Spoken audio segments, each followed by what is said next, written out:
welcome to Magical Travel Adventure. I am Lauren, your host, and today I am here to talk to you about some pros and cons about booking short excursions through the cruise lines as opposed to booking them on your own.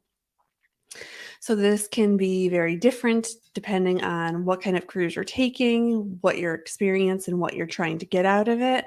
But one of the major pros that people like is that if you book your excursion through a cruise line, that means that no matter what, they will not leave without you on the boat. So when you take a cruise and you pull into a port, there is a time that the boat is going to leave that port. Ship, I should say ship. People are going to be mad if I say boat. So when your cruise ship pulls in to the port, there's a arrival time and a departure time. And that departure time is not like, oh, it'll be around that time. It's you're getting on the ship or else we're leaving without you. Like it's like your parents always said, get ready or I'm leaving without you. So it's not like a maybe thing. It's they in order to keep the schedule and to keep, each ship has its own space that it needs and its own route that it's taking. So it needs to go through the water at certain times and it can't be like an hour off. So when you book an excursion, when you get off the ship, when you get off the ship, you will, if you're booking it through the cruise line will guarantee that if something happens, like if the bus gets a flat tire or I don't know, something happens and you're late coming back to the ship, then the ship will wait for all of you to get back to the ship. If you book an outside tour and something happens and you do not make it back in time, the ship can leave without you. It's not like it's happened before to people, so it's not like a thing that doesn't happen. You can search there. I think there's a place in Cancun. That's like the one that people a lot of times get left behind. But you want to make sure that if you are taking a excursion that is not through the cruise line, that you make sure that they are getting you back even before you're supposed to. Now, typically people who book the tour operators who are booking not through the cruise line, they want good word of mouth that like, yes, they got you back on time and things like that. So it's not meant to scare you. It's just the number one reason why people book through the actual cruise line. I'm going on a cruise in Alaska in a few weeks, and first of all, we had to book everything through the cruise line because at the time the COVID rules were that was the only option you had. And then they stopped those, and then we tried to book outside adventures, and the same ones, I wanted very similar ones to the ones that I had booked, and none of those were available because all the cruise lines had booked them all up. So it's fine to go through the cruise line. But one of the cons of the ones that you'll get through the cruise line is they're very crowded. And typically you can get the cost of a private tour with someone else for the same amount of money that you're going to be paying on the cruise. And then it's just your party.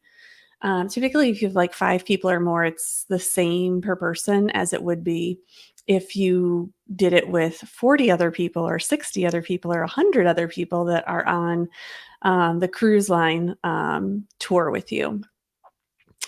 Also, the cruise line tour might only offer a certain number of things or not exactly what you want.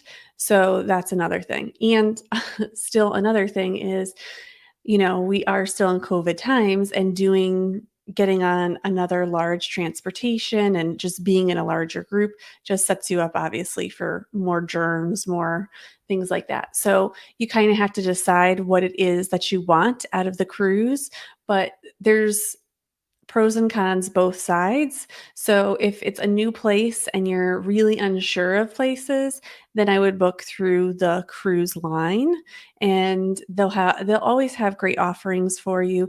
They will even say if they do have age requirements for certain things and activity level. So if you need to like do major hiking, they will say that, or if there's lifting involved or things like that, they will let you know. So understand that you can't always book every excursion anyways if there are age restrictions on either side.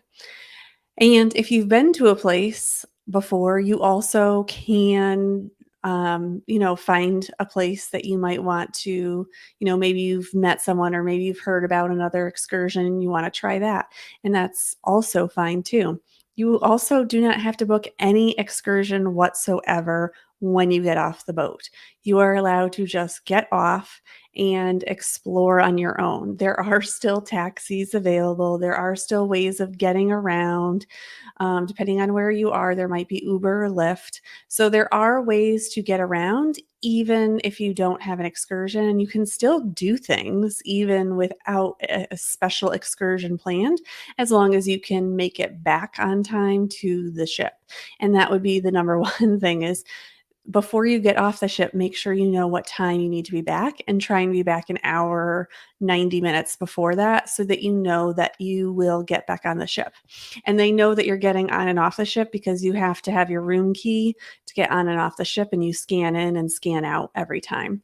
So they'll know if you're not there and they don't care and they will leave without you. So that is one thing you want to make sure that you check that out and see what it is that you want to do. And depending on where you're going, you might need some help with that. That's where a wonderful travel advisor might help you, because in different locations, there are certain tours that are more popular, and some tours are better to do on your own as opposed to in a larger group. And some don't even require anything. Maybe you don't really like care either way about a place. You don't have to book an excursion, or you might need a recommendation. So that's where someone who's been there before or has a lot of experience in those areas can really help you and help guide you on what you should be doing. All right, that will do it for today. I hope that helps you see the pros and cons of booking an excursion with a cruise line. And again, my information is below if you would like to book with me, and I will talk to you next time on Magical Travel Adventure. Bye.